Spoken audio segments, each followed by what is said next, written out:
Cash in the building. What's poppin', Naji? You all right? Yo, G, what's up, man? I'm chilling, man. How you feel?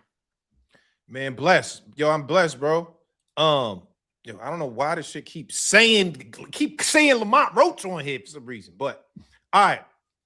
Yo, Greg, come on. First of all, that was one of the nastiest robberies I've seen in a little minute, Greg. I ain't gonna Yeah. lie. I'm not even the guy that uses robbery a lot. I don't even use that word like that.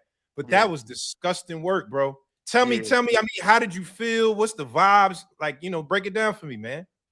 I mean, during the fight, I mentioned to Hart, like, yo, they not trying to give us this shit. You know what I mean? They gonna give us a hard time about this, bro. So you gotta finish strong. And but to actually see it happen, like, all right, after Hart did what he did in the ninth and 10th round, I'm like, all right, we definitely won, but they gonna call it a draw in my mind. But to hear them get that fight to Cole, knowing he didn't do shit, that was tough, bro. That was tough. I ain't gonna lie. That was a tough feeling. What was it? What do you say as a coach, bro? Because obviously that's your fighter. You know what I'm saying? Yeah, He's an older fighter, seasoned fighter, right? Like he yeah, needs these opportunities, like these is must wins. What right. do you say as a coach to him when something like that happens? I mean, you can only be real about the situation because that's our relationship for one. I mean, I known Hart since I was but 15 years old, 14 years old. I known Hart, and it was just he looked up at me and he was like, "What you think, G, for real?" I said, "Bro, you won the fight." I said, "You gonna see." I said, everybody that watched this fight, they gonna talk about it." I said, "Cause that's how bad it was." I said, "The problem is like this shit was on live TV and they still trying to pull it." It's almost like, all right, it's almost like somebody, it's like you seen something, right? And somebody be like, "Nah, that ain't happened, bro." And you like, "What?" I know, I just saw that. And it's like they playing tricks on your mind. So I feel like Right. after some time go by, people will be like, "No, Cole really did win," or they'll try to find a reason to say he won. He lost the fight, bro. It was clear. You know what I'm saying? So me talking to Jesse was just more like, bro, you gonna see, like the people gonna tell the story. I mean, everybody know you won this fight. Everybody. I mean, but you said that in the rounds, right? Like I heard you say that they was filming you was on TV at that Yeah. point. You said, "Yo, they're not gonna give it to you. They're gonna try to give it to him. You gotta take it." What made Yeah. you say that? Is it just because he the A side and he's Matchroom? Did you just feel the energy? Like what made you say that at that point though? So all right, so think about it like this. Even though Khalil Cole isn't in the best graces with Matchroom, right? They still can use him. He's only 29 years old. He got a good record. He got a good pedigree. You know what I mean? So they can still use him and make some money with Khalil Cole. You know what I mean? With Jesse, they don't have no attachments to it. Jesse not signed to Matchroom. So we already know we the B side. And then he's not. I mean, we already know we the B side, and then they looking at it like, well, Jesse probably got two more fights after this, one or two more. Where Cole might got 15 fights. You know what I'm saying? We don't know. They're gonna try to run him whatever however they can run him. So even though he not in their good graces, they still not gonna just give a guy like Jesse Hart a win when Khalil Cole was supposed to be beating him. You feel me? Khalil Cole was this fight was supposed to be a like a showcase for Khalil Cole. He was supposed to beat Jesse Hart. You know what I'm Yeah. saying? But of course, it didn't go that way, the way they wanted it to go. Because I could imagine him thinking he was gonna go in there and knock Hart out. And it didn't happen that way. So they had to do it the old school way. I mean, That was nasty work, G. Hold on. But tell me this though, crazy. because obviously the lead up was intense. They was beefing. There was a lot of energy into the fight, so Yeah, we was excited about that. But then when we saw the weigh in, and old boy weighed 8 pounds over the limit, was yeah, there ever a time where y'all considered seriously like, yo, maybe we shouldn't take this fight because this is giving him a crazy advantage. Like we're giving the bro, A side an advantage. bro. Jesse Hart is a gangster, bro. Listen, that shit didn't take 1 minute. Listen to what I'm saying. I ain't gonna say his name. A representative from Matchroom. He walked up to us as we getting off the elevator. Yo, I need to talk to y'all. Pulled us in the corner. He said, "Listen, Cole 8 pounds over." I mean, we like, damn, 8 pounds. How the fuck that happened? You know what I'm saying? So he looked at me and he was like, "Greg, what you want to do?" I looked at Hart. I said, "Hart, what you want to do? You the fighter." He said, "Man, we rumbling." Just like that. No cap. He said it just like that, man. We rumbling. Like 8 Mm, pounds, like that's on him. Fuck it. I mean, if he want to be over, you know what I mean? Then after that, they did their negotiation shit, going back and forth. You know what I mean? They got something, they got it finalized, what they was gonna do. They had to redo some paperwork. You know what I mean? You know how shit go. And you yeah. know, it was on from there. Hold up, but was it because I seen something where he said like he felt like he trying to get out the fight. That's why he was 8 pounds over. So I gave him like a certain amount of money that maybe other people would have took just so he don't try to pull out the fight. Was that the case too? Like he even took a short on the bread part? Like all right, I don't want to talk about that, but he could have put it like this, Hart could have took more money. You know what I'm saying? He could have took more money. You know what I'm saying? Yeah, But it's like, we hit you, but we ain't gonna. I mean, yeah, because we still want the fight. You know what I'm saying? The thing is, Jesse Hart wanted to get in the ring. You know what I mean? That's the whole thing. You got to remember, this fight was supposed to happen in October of last year. You feel me? right, So right, we all the way in January now. This year, late January. It's like, come on with this shit, man. We've been training for this shit for too long. right. Hold up. So I break this down though, because they was even saying it on the broadcast that Jesse Hart, the last couple of years, like he been doing the TCL. So it's like a 1 round joint. And this Yeah, is like, this was a 10 rounder, I believe, right? This was a 10 yeah. rounder. 10 round fight. So they saying, it's a big difference. Do you feel like that had played an impact into just, Jesse's conditioning, him being tired, like all of that? Hey yo, of course it played a big part, but listen here, hey Naji, I don't do no capping when it comes to this boxing shit. I keep telling y'all. Yeah. The week before fight week, Jesse Hart had the flu, bro. The week So before fight week? I swear to God, he caught it the week before the week. I'm trying to figure out how I'm saying it. 3 weeks ago, he caught it 3 weeks ago, but it was with him all the way through the week before. You Oh, understand? that's nasty work. That's Yeah. nasty. And last week, all right, so it's Sunday. It's Sunday, the week of the fight, right? This is Sunday. The fight was last night. So last Monday was his last sparring session. You know what I'm saying? And he was fucked up then. And I said, Hart, why the fuck would you get in the ring if you ain't feeling good? He said, man, because I wanted to see where I was at. I gotta test this shit. I was like, no, man, our only focus is to get this shit out of your body. You know what I mean? We gotta just so Hart was eating motherfucking garlic. He was black seed oil, all the natural shit you could do. Oh, yeah, I You was know on what the I mean? Dr. Sebi. Yeah, that's the Dr. Sebi. Yeah, we was on that. Yeah, all that. Damn. Hold up. All So right, but hold up, G. Because it felt like, and even my girl, she was sitting next to me. She said it was like I think it was going into round 3. And she was like, yo, he looked mad tired already. And it was like, it felt like he got tired early. Like, you know what I'm saying? Do you yeah. feel like, was that due to the flu part? Even you was telling him, you like, breathe. Stop talking, like, breathe. I feel like his conditioning wasn't good. And I don't know, was that like, just like you said, he was dealing with the flu part? Was it just he's an older fighter? What you think about the conditioning part?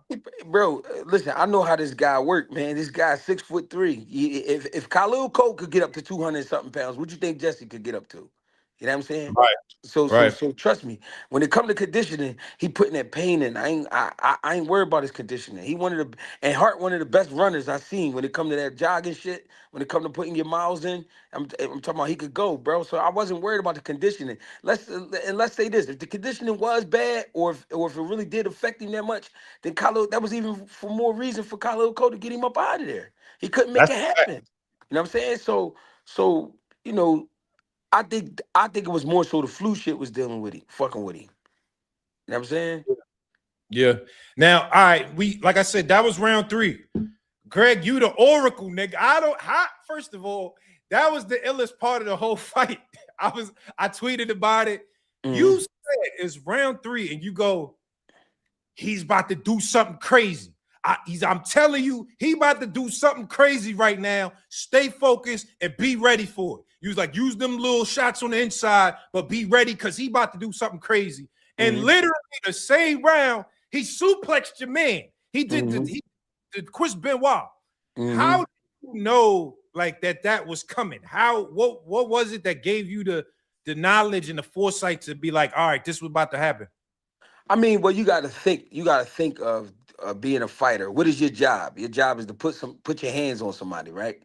So imagine you training and and you preparing to put your hands on somebody, but then you get there and you can't do it, you're gonna be frustrated. You know what I'm saying? Look at the Gallegos fight. Every jab he threw, he landed. Yeah. Look at the fight with Jessie Hart. He could barely get his jab off. Yeah. Let alone land a big shot. So what happens is the frustration starts to set in. I seen him get mad. I can see it on his face. He getting mad, he getting frustrated. So, you know what I'm saying? When he when after the 2 rounds of it, I'm like, Hart, you know he gonna try something dumb because he can't get to you. He can't get to you the way he want to. I just didn't think it was gonna be a body slam. Yeah, that was nasty work, though. I thought, to be honest, I felt like the ref should have took 2 points because, I mean, Jesse was holding. Y'all got a point taken away for holding too, but I Yeah. felt like what he did was so egregious that it's not on the level of holding, and for both guys to be, you know what I'm saying, for 1 point to be taken, that ain't feel right to me. Did you feel like 1 point was cool, or would you have preferred to see something else? I ain't even that type of boy, Naj. I'm gonna tell you the truth, Naj. If it was me and you slam me, I'm gonna slam you. Yeah, I'm yeah, I'm I'm Naj. That's the only way, because that's the only way I could see it being fair.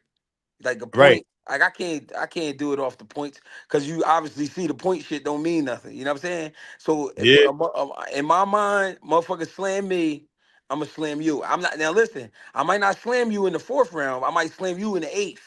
Like I'm saying, we get down the line. All right, right, boom, get my joint back. Like you feel me? I'm on that right, type of time. And I'm not trying to sound like some vicious, diabolical motherfucker. It's not that. It's just that my mind goes to, oh, this is what we doing. Oh, all right. You know what I mean? This the kind of ball we playing. All right, I got you. You know what I'm saying? right. Right.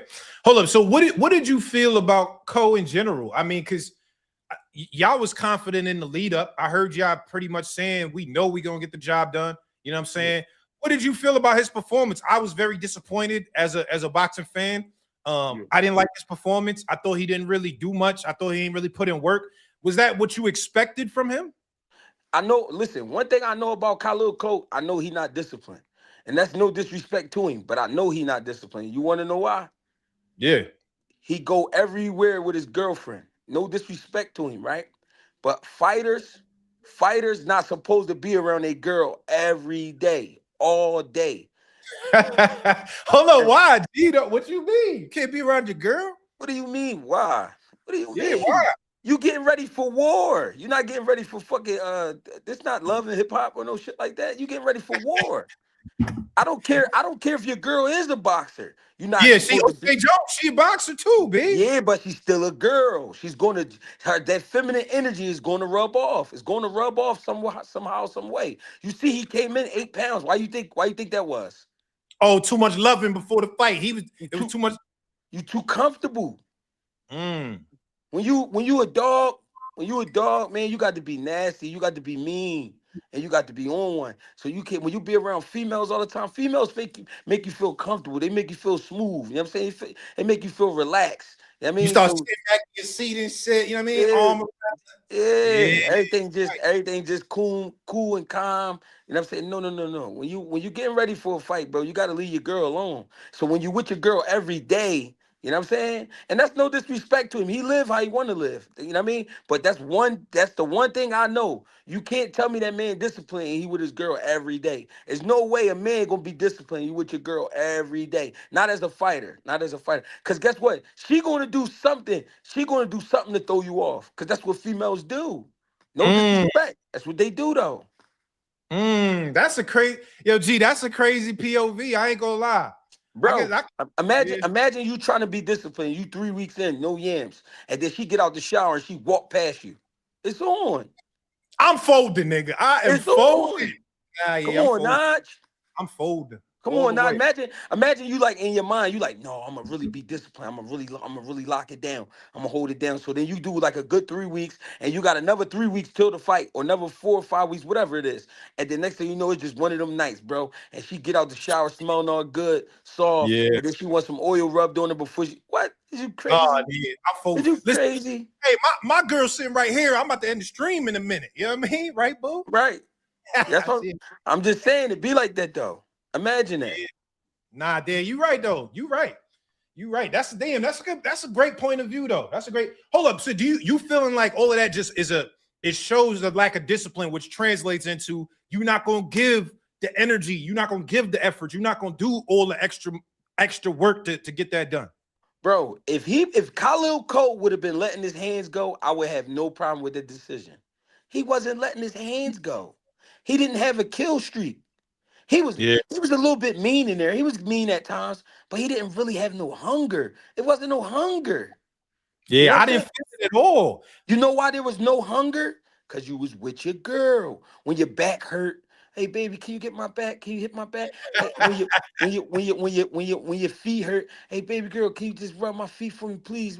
When you getting all of that instead of finding a way, you know what I'm saying? Come on, Yeah. you too comfortable. We talking about the dog business, baby. Yeah, you're right, Dan. That's a great point. That's a great point. So, all right, hold up. So, well, let me ask you this though, because I think one of the things that I criticized Cole for was your guy was tired. Jesse looked tired toward, I would say after round 6 or 7. But even there was one point where it looked like Jesse was gonna go, and Khalil Cole didn't go for it.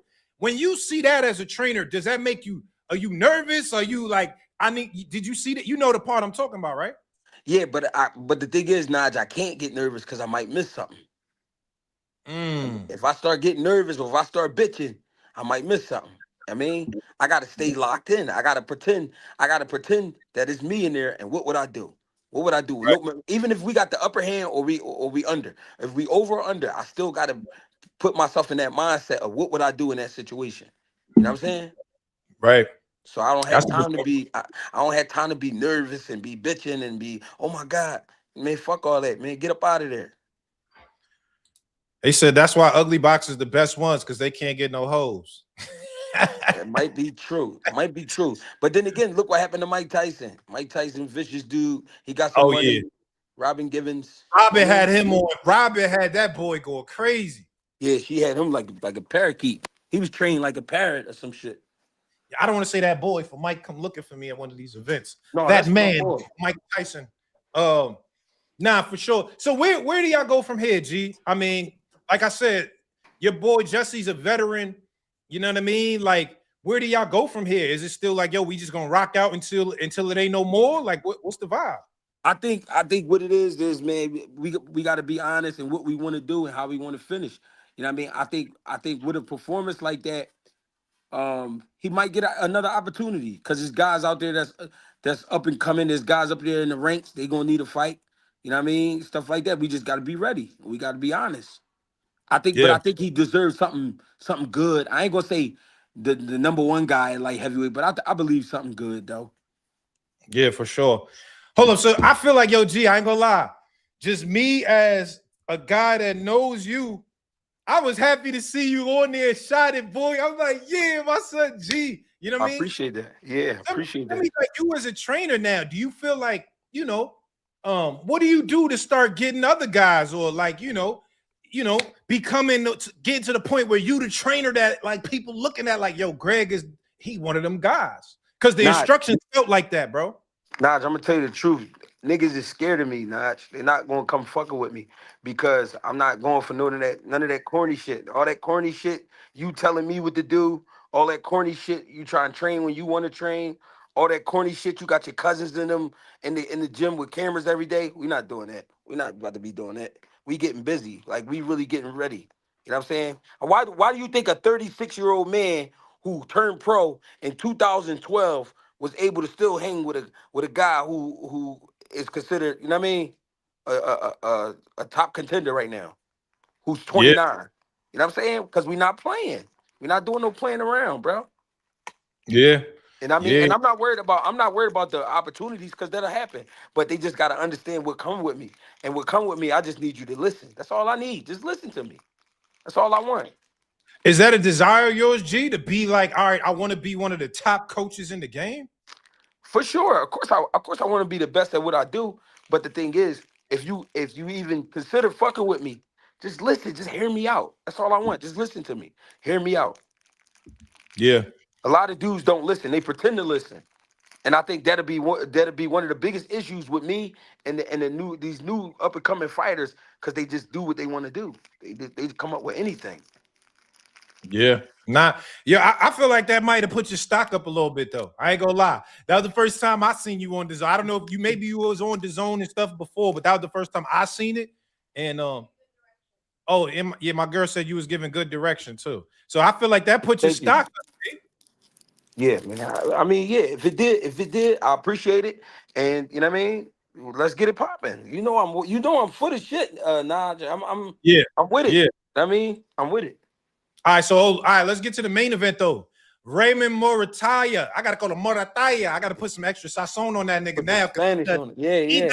He done put it on versus Andy Cruz. And you, G, you a Philly boy.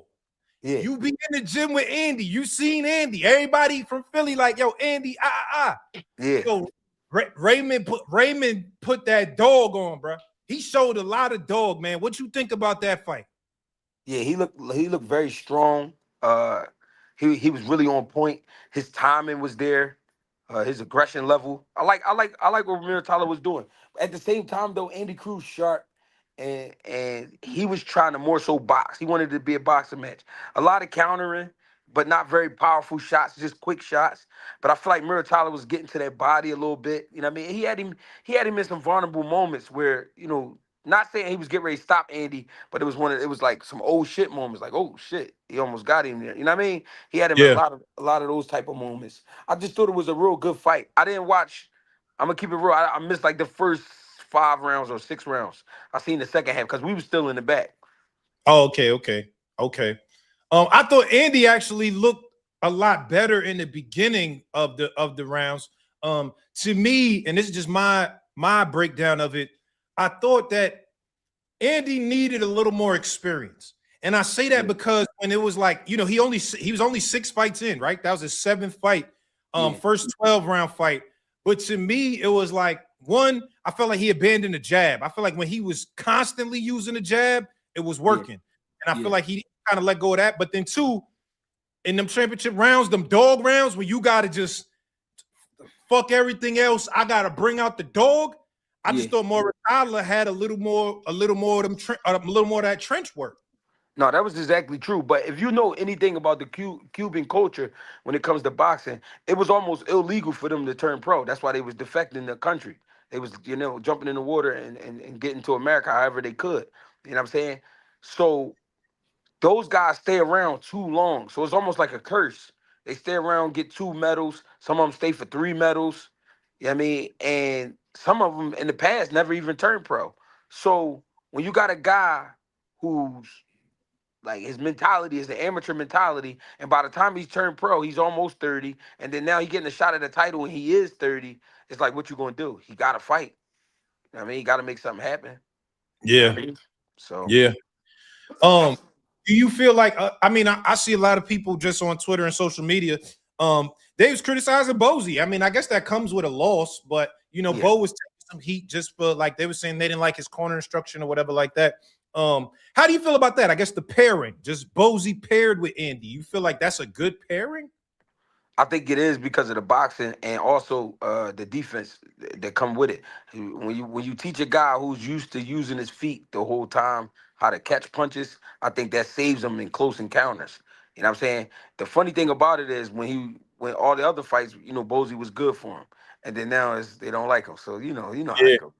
Yeah, for sure. That's how the game go. That's how the game go. Where do you think Andy goes from here? Is it like he got to rebuild? Is it like he kind of still in the same position because it was a close fight? My only thing with Andy Cruz, I think he should be at 130 pounds. He don't look like a 35-pounder. He look like he good at 30. Everybody, they've been saying that. Morataya even said that. He said, yo, to be honest, even though his eyes was all fucked up, but he said, I ain't really feel them punches like that. He was like, I think he should be at 130. I feel like he don't really punch hard. Yeah, Andy Cruz. I mean, and he not focused on punching. His style, again, because it's so amateur, it's based off scoring. So he got a scoring style. He will hit you. That's the thing. He gonna hit you. It's not gonna be the hardest shot, but he gonna hit you.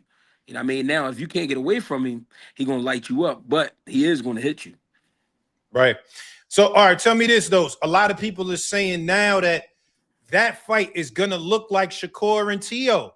That's what they comparing that fight. They saying Teo versus Shakur going to look like that. That's what I've been seeing on social media. Do you agree with that assessment? I think when they say that, they talking about the action. I don't think it's going to look like that, though. I don't think, we talking about two totally different styles. I think the action, though. I think the action will be there. I feel like they're trying to say, like, Andy, who's the more schooled boxer, would be Shakur. And I guess Morataya, who's the more aggressive fighter. I'm not sure. I don't think he's more athletic than Andy, though. But the more aggressive guy would be Teo. So that's what they're trying to say. Like, do you see the comparisons? Or you feel like, nah, they reaching? Yeah, I mean, I wouldn't even say reaching, but it's just not the same. It's not the same. Because the styles are totally different. Could we break that down, G? Come on. We need the final Shakur versus Teo. This is the biggest fight announced so far of 2026. Let's say Shakur. Let's say Shakur is Andy Cruz, right? Let's compare them. Shakur is a lot more composed than Andy Cruz. He uses his feet, but not as much. You know what I'm saying? His jab is a lot better. Shakur got a better jab. It's not as active, but he had a better jab. Now, Teofimo is a lot more athletic than Morataya. You know what I'm saying? But I feel like Morataya let his hands go a lot last night. You know what I'm saying? Yeah, he did. I don't think Teo gonna be that active. I think he's gonna be active, but not like that. You know what I'm saying? Not too much combination punching. I think he's gonna be throwing a lot of hard shots. You know what I'm saying? And trying to get to Shakur. But I think Shakur, because he know Teofimo, he know how to fight him, he know what to do. I think is gonna be easy mentally, not easy so much physically. I think he gonna really have to be sturdy. That's why we've been seeing him do all the strength and conditioning, because he gonna have to be sturdy in there. He gonna have to really catch some shots. He might even take a few shots. You know what I mean? But I don't think it's gonna be at a high rate. I think the rate gonna start off fast, but by the sixth round, everything gonna slow down, and Shakur gonna start pulling off. Now, do you think, because I got Robert Garcia coming in after you, salute Robert Garcia. He, to me, man, I feel like he mastered the Mexican style. Like, because let's be honest, bro, some of the biggest fights in history be the black style versus the Mexican style.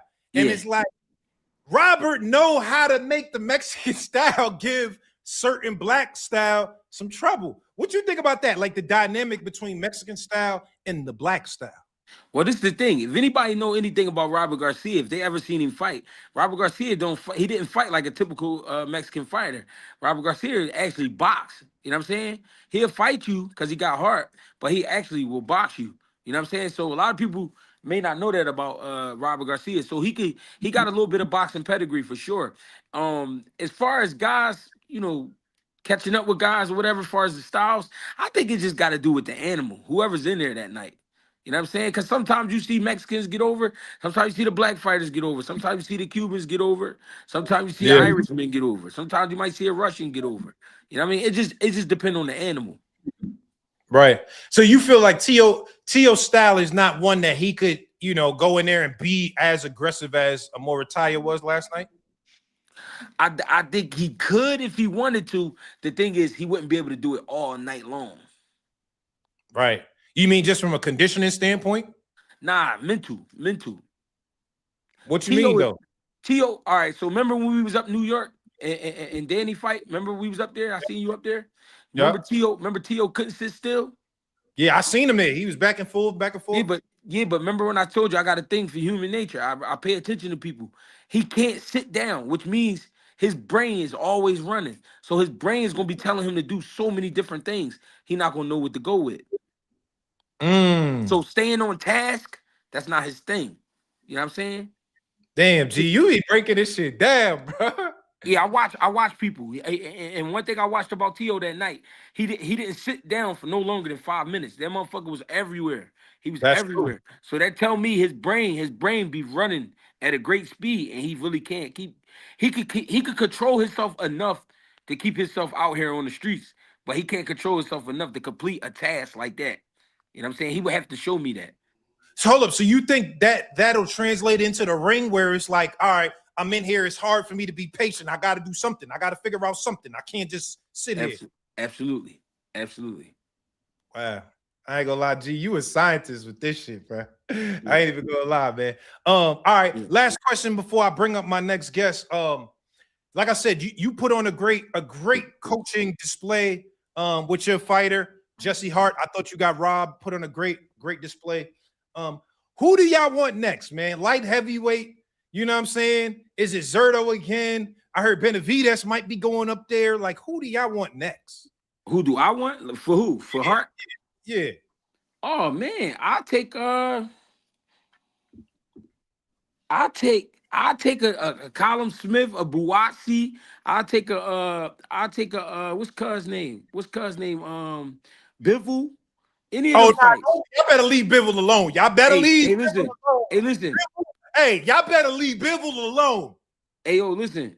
I ain't got no love for these dudes. They ain't got no love for me. You know what I mean? Let's get it popping. If we gonna get it popping, let's do it the right way. You know what I'm saying? We ain't gotta be, you know what I mean? Yeah, man. Fuck all the playing around. You know what I mean? Let's get to it. All right. Yo, G, listen, I appreciate you pulling up, man. If you're around later, I'll bring you back up to just talk some shit. But yo, I appreciate you as always. And we gonna make the, you know what I'm saying? We gotta do the real joint though. We gotta sit down and do it for real. No, for sure. I got you, Naj, man. I appreciate you, cuz. All right, man. Keep doing your thing, brother. All right, get with me. All right. All right. Ladies and gentlemen, I feel like it ain't really that many ladies in here. There's a lot of gentlemen. But let me bring up my next special guest. That was great. We had Greg Hackett in here. My guy, Greg. Greg dropped a lot of gems. But it's time for my next special guest. This gentleman right here, I've already claimed it on Twitter. It got a lot of retweets. It's been everywhere. I've said this and I'm standing on it. He is the best trainer of my generation. I'm telling you. I'm 37 years old. I can't name another guy that has done this much. He's raised guys from 0 to 100. He's done it multiple times. The instruction, I mean, he's the best trainer right now, but I'm saying I think he's the best trainer of this generation. We're talking about like Emmanuel Stewart's level. This guy's up there with that, and I'm stamping it. I don't care what y'all talk about. He's there. So without further ado, oh yeah, y'all know RGBA. Come on, man. RGBA's in the building, man. I love this guy, man. Without further ado, let me bring up Mr. Robert Garcia. Could you hear me there? Yo, live, All man. right. How's it Rob, what's going? up, brother? How are you, man? I'm doing good. I'm doing good. Back home, ready for take a good rest tonight and back to the gym tomorrow. Well, first of all, congratulations. Hell of a win. Hell, man, I'm not gonna lie. I thought I didn't count Morataya out. Like I said this on Twitter. I said, Morataya definitely has a good shot, but I thought Andy was the favorite and rightfully so. But I feel like every time I say that with a guy that you're coaching, somehow it goes the other way, Robert. Can you tell me, like, what were your thoughts just on the entire night?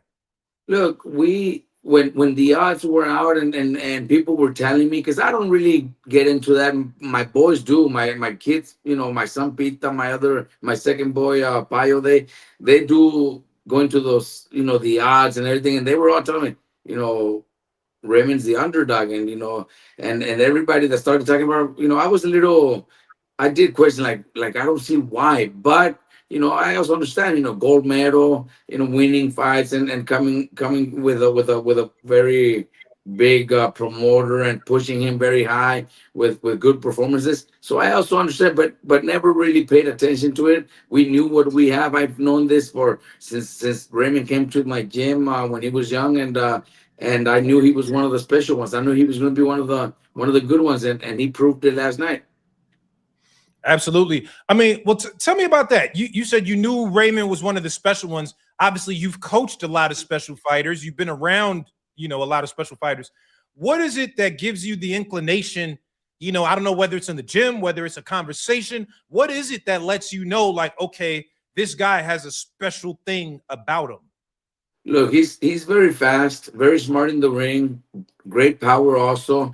But look, the difference is when he's in the gym and sparring. Look, we have our guys that are world champions, 147s, 154s, world class fighters, and believe me, every time Raymond spars with him, they always tell me, man, this guy is so difficult, so hard to connect. He's so strong. He's so fast. They always have a hard time. It's not like he's putting beatings on them because they're sparring, but they always tell me, man, this guy is just special. So hard to figure out, so hard to even land a punch, and that's the way we see it in the gym, man. In the gym, like, believe me, like, nobody touches him. He dominates so easy. Wow. Can you tell me about the game plan? Because obviously, like I said, is to me, this fight boiled down to Raymond's pressure, but then also his gumption and his will in the championship rounds to dig deep. And that's what I saw from him. Can you tell me about the game plan? No, definitely. Look, we knew Andy Cruz is a great boxer, very fast, also good counter punching. But we also know that all these Olympians, gold medalists that are already up there in age, they don't have that experience. We've had a lot of Olympians in the United States, like Oscar De La Hoya, like Mayweather, who grow up in professional boxing gyms, who grow up sparring a lot of rounds in sparring. These other countries, they focus on nothing but their amateur style. So we knew have always been some of the best when it comes to the Olympics. At years in the 90s, most of the gold medals were going to Cubans, but Right. but they have their amateur style. They don't they never turn pro because of the country